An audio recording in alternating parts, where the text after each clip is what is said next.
ចាសួស្តីបងប្អូនទាំងអស់គ្នាចាជួបជាមួយអ្នកគ្រូទៀតហើយតោះយើងមកមើលរៀនពីរបៀបក្រងសក់ទាំងអស់គ្នាចា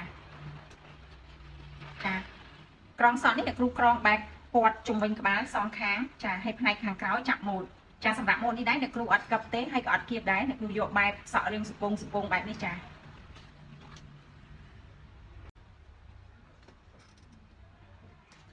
សម្រាប់ផ្នែកខាងក្រោយនេះយើងសិតឲ្យបានស្អាតបែបនេះមកចាយើងចាប់ទុកមួយឡែកហ្នឹងសិនចាដើម្បីកុំឲ្យជាពាក់ញ៉ៃចូលជាមួយផ្នែកខាងមុខចាសម្រាប់ផ្នែកខាងមុខនេះយើងចាប់ក្រង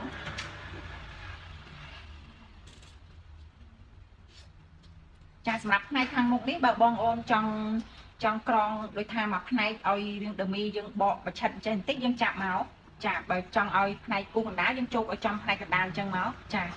សម្រាប់មុខនេះគ្រូយកបែបផ្នែកចំកណ្ដាលបែបនេះចូលចាគូកណ្ដាលគាត់ជំវិញ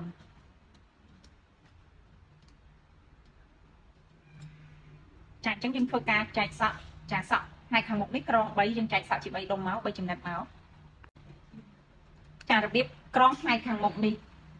អញ្ចឹងបើយើងចង់ឲ្យគាត់យើងចង់ក្រងឲ្យគ្នាក្រងរបស់យើងនឹងគាត់ត្រង់បែបនេះអញ្ចឹងយើងត្រូវក្រយើងត្រូវសិតបែបនេះបងប្អូនទាំងអស់គ្នាចាសិតបែបនេះ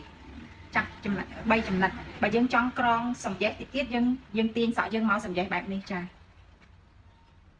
ចំណែកអ្នកគ្រូក្រងគឺយកពាត់ផ្នែកចំពាក់កណ្ដាលនៃរង្វង់ក្បាលយើងនេះចាអញ្ចឹងយើងសិតបែបនេះមកយើងចែកសក់ជា3ចំណិតឲ្យស្មើគ្នាចាពេលដែលយើងក្រងយើងមើលផ្នែកនេះខាងមុខឲ្យបានឲ្យសរសៃសក់យើងនឹងបានស្អាតផងចាយើងក្រងបែបនេះមកចាយើងរឹបសរសៃសក់យើងបន្តិចមកចាបាន2ភ្លីហើយយើងចាប់ទាញមកចាយើងចង់ឲ្យភ្លីសក់យើងនឹងញែកឲ្យធំបងប្អូនអរគ្នាចាយើងធ្វើបែបនេះមក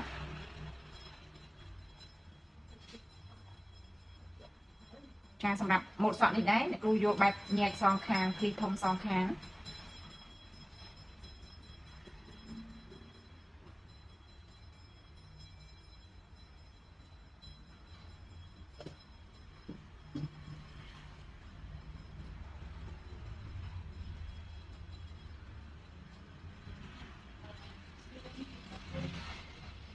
ចាចឹងក្រងឲ្យអស់ដល់ចុងសក់ហ្នឹងមិនណាបងប្អូនទាំងអស់គ្នា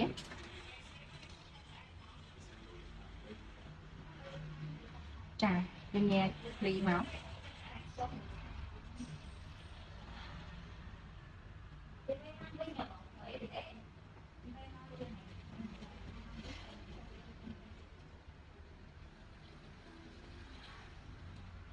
ចា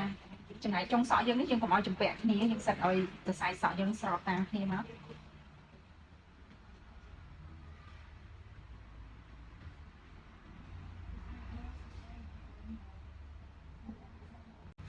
ចាសម្រាប់ភ្នែកក្រងនេះអ្នកគ្រូចង់បានឲ្យធំបែបនេះអញ្ចឹងយើងហែកអ្នកគ្រូហែកបែបនេះចាទាញមក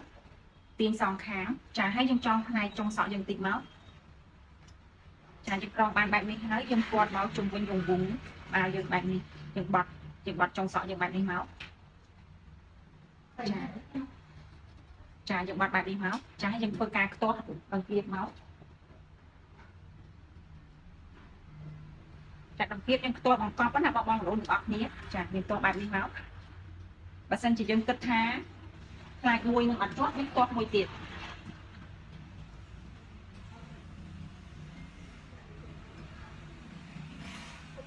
ចាយើងខ្ទាស់បែបបង្កប់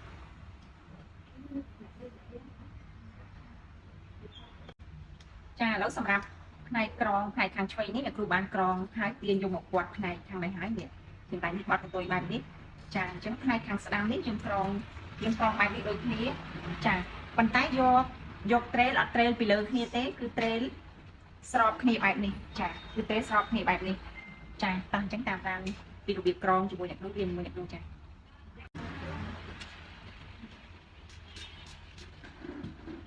កន្លែងហ្នឹងយើងបានស្រាយឲ្យសក់របស់យើងហ្នឹងចាកូនសក់របស់យើងនេះចាយើងសិតឲ្យបានស្អាតបែបនេះយើងចែកជា3ចំណិត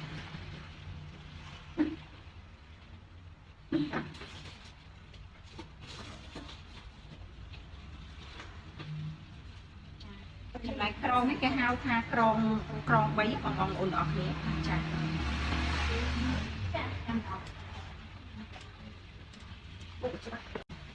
ចាំផ្នែកខាងស្ដាំនេះយើងក្រងទាញឲ្យសម្ចេះបន្តិចមកណាបងប្អូនទាំងអស់គ្នាចាយើងក្រងអានប៉ុណ្ណឹងហើយយើងទាញភ្លីក្រងយើងនឹងទៅឲ្យបានធំចាយើងញែក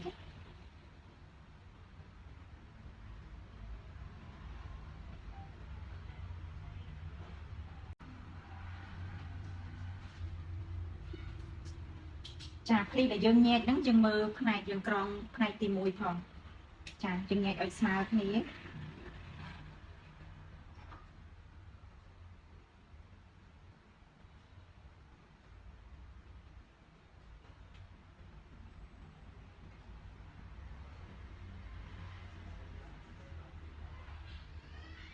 ចាយើងញែកបែបនេះមក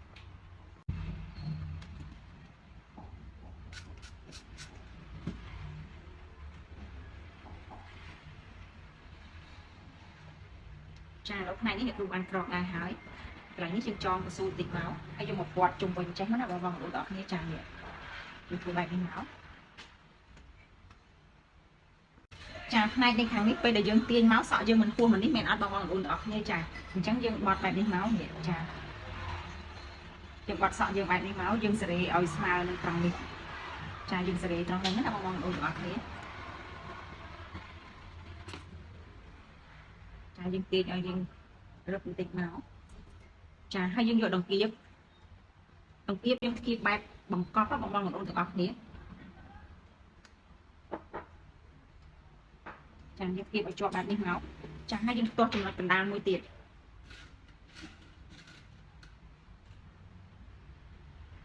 យើងទាស់ធ្វើម៉េចឲ្យដឹងថាសក់របស់យើងនឹងជាប់ចាយើងទាស់ជាប់បែបនេះហើយអញ្ចឹងយើងមកចាប់ផ្នែកខាងលើនេះក៏គ្រូក្រងជាបែបនេះអញ្ចឹងផ្នែកខាងក្រោមយើងមកចាប់អូនផ្នែកខាងក្រោមចាសម្រាប់ផ្នែកខាងក្រោមនេះដែរអ្នកគ្រូចង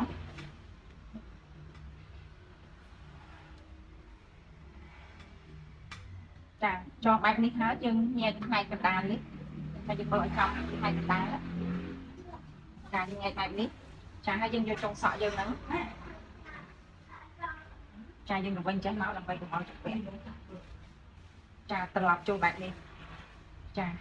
ពេលត្រឡប់ចូលបែបនេះហើយបើសិនជាអ្នកគ្រូចង់ឲ្យវាឡើងតិចទៀតចាបងប្អូនទាំងអស់គ្នាចង់បានប៉ុណ្ណឹងក៏ប៉ុណ្ណឹងទៅចាតែសម្រាប់អ្នកគ្រូយកបែបនេះឲ្យទៅបែបនេះបន្តិច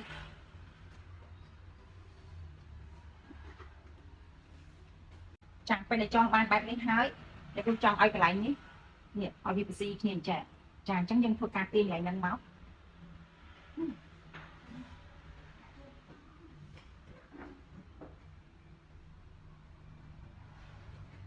ចាទៅទាញបែបនេះ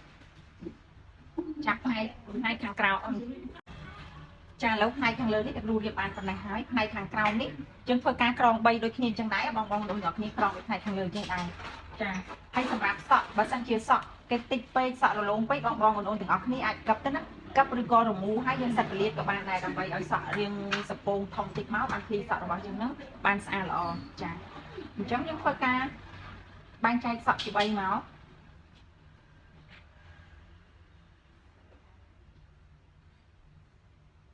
ចាចែកជា3ឲ្យស្មើគ្នា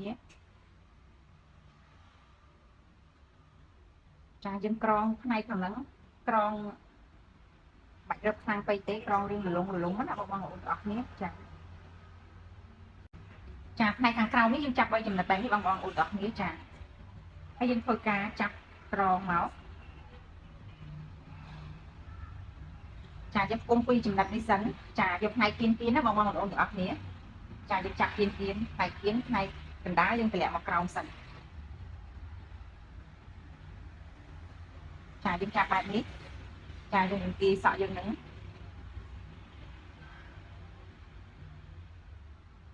រង្គាយតាមទំហំដែលបងទាំងអស់គ្នាចង់បាន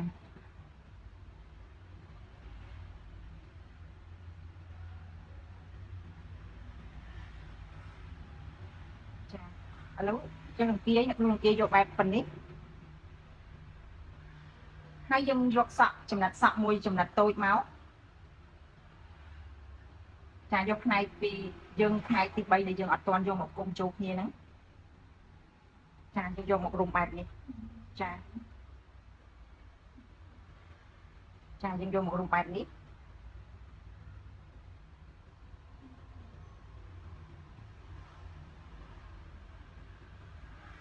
ចាពេលដែលយើងចាប់បែបនេះហើយផ្នែក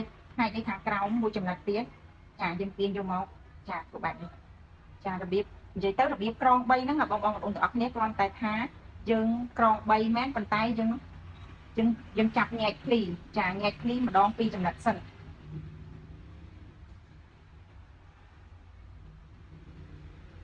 ចាធ្វើបែបនេះមក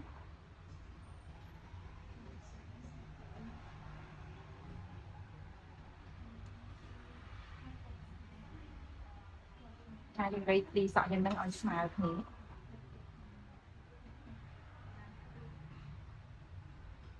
ចាយើងទាញបែបនេះហើយចាយើងចាប់យើងយកសរសៃសក់ផ្នែកតូចមួយមកចាយើងយកមករុំ2ចំណិតដែលញែកហ្នឹងបងប្អូនទាំងអស់គ្នាអត់រុំដល់ចំណិតក្រោមទេពីចំណិតផ្នែកខាងលើចាយកមករុំបែបនេះចាអញ្ចឹងចំណិតផ្នែកទី3ខាងក្រោមនេះយើងទាញមកភ្ជាប់មកក្រងចឹងដែរមកបានមួយភ្លីញែកមួយភ្លីចាចាប់ផ្នែកខាងលើពីរភ្ជាប់គ្នាយើងនេះតម្លាក់ផ្នែកខាងក្រោមមកចឹងសិនចាធ្វើការញែកទៀត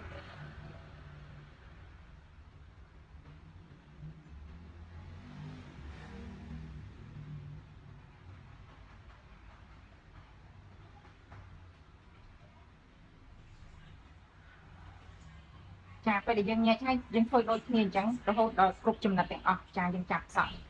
តែខាងក្រោមយកចំណិតតូចមួយមកយកមករុំចាមករុំបែបនេះចាហើយយើងចាប់ផ្នែកខាងក្រោមទី3ហ្នឹងយកមកក្រងចូលគ្នាបែបនេះដែរចាបន្លែងផ្នែកនេះមួយ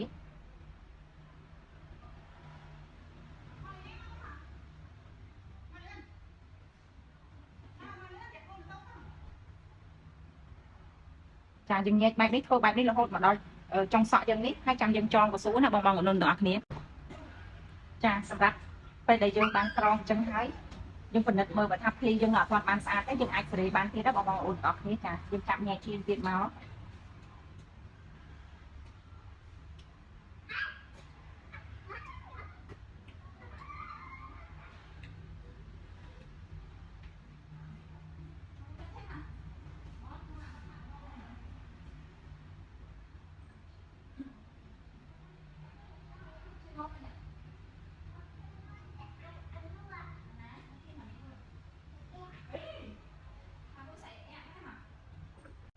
ចាសម្រាប់ម៉ូតសក់នេះដែរគឺបានចាប់ម៉ូតហើយផ្នែកខាងក្រោយនេះចាកន្លែងត្រង់នេះខ្ញុំដាក់ត្បូងដាក់កាំមួយគ្រាប់ចាបែបនេះចាអញ្ចឹងយើងមកមើលផ្នែកខាងមុខចាផ្នែកខាងមុខយើងយកបែបនេះចាដើម្បីឲ្យសក់យើងសក់ស្អាតជាពិសេសឃ្លីនៃគៀនក្រងយករបស់យើងនេះកម្ពស់ឲ្យស្មើគ្នាសងខាងចាយើងយកឲ្យស្មើគ្នាបែបនេះចាអរគុណដល់បងប្អូនទាំងអស់គ្នាសម្រាប់ការតាមដានវីដេអូអ្នកគ្រូធ្វើម៉ូតសក់តាំងពីដើមដល់ចប់ចាជួបគ្នានៅវីដេអូនៅក្រោយទៀត